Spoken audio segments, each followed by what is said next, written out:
سے اب ان کی چونکہ نواز شریف صاحب کے حوالے سے پہلے بھی کہا جاتا ہے کہ سنس ہی اسٹوڈ ڈسکوالیفائڈ تو ان کو یہ ان کے خلاف مزید فیصلہ آنا، اور چونکہ 12 ماہ کے اندر تیسرا فیصلہ ہے جو ان کے خلاف آیا، وہ اس سے کچھ فرق نہیں ہوگا. لیکن ان کی بیٹی اب چونکہ اپ کمنگ الیکشنز میں ان کو بار کر دینا فرام دی الیکشنز، کس طرح سے نواز شریف فیملی کے لیے یہ ایک کڑا امتحان ہے، اور شہباز شریف صاحب پہ اب کیا رسپانسبلٹی عائد ہوتی ہے؟ دیکھیں علینا، بطور ایک صحافی میرے لیے نواز شریف اور ان کی فیملی کوئی اہمیت نہیں رکھتی.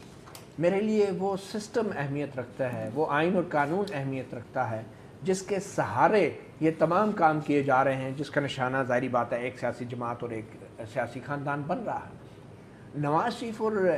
مریم نواز جو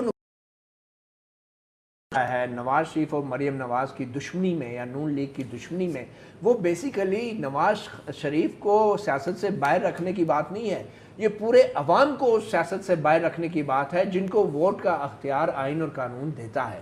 یہ نواز شریف کا مسئلہ نہیں ہے. نواز شریف کو میں کہتا ہوں جیل ڈال دیں، کچھ بھی کریں، لیکن اس کے لیے اگر آپ قانون کو روندیں گے، آئین کو روندیں گے، تو اس کے لیے آپ ووٹ کا جو عوام کا حق ہے اس کو پامال کریں گے.